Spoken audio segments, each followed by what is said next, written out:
Сәлеметсіздер ме? Мен каналыма қош келдіңіздер. Каналыма тіркеліп қойыңыздар. Мен Сәтбаева Әйгерім, ИП жұмыстары бойынша бухгалтер, декретке шығу, пенсияға шығу, арест шешу, банкротқа тапсыру бойынша эксперт маман. Осы каналда сіздермен тек қана пайдалы ақпараттармен бөлісетін боламын.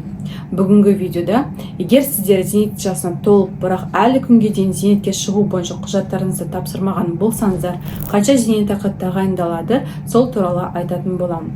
Егер сіз зейнет жасына келіп, бірақ әлі күнге дейін құжатыңызды тапсырмай жүрген болсаңыз, онда сіздерге тез арада өздеріңіздің тұратын мекенің бойынша халыққа қызмет көрсету орталығына өзіңізді Қазақстан Республикасының азаматтығын растайтын жеке куәлігіңізді алып, зейнетке шығу бойынша құжатыңызды тапсыруға кеңес беремін. Осы кезде сіздер ең минималды базалық зейнетақы алатын боласыздар. Ал 2024 жылы ең минималды базалық зейнетақы 28.215 теңгені құрайды.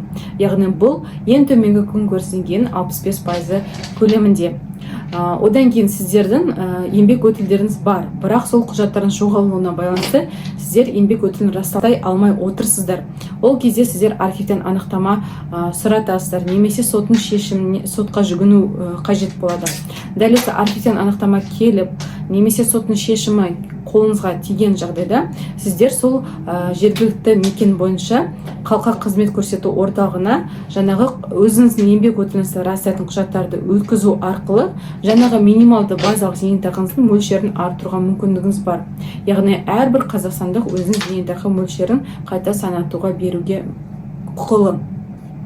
Ал осы ретте айта кететінім, сіздерге де 36 айлық табысымды реттеп алайын, сосын барып өткіземін деп ойлап жүрсеңіздер, бұл қате пікір. Яғни сіздердің 36 айлық табыстарыңыз тек зейнет жасына дейін есепке алынатын болады.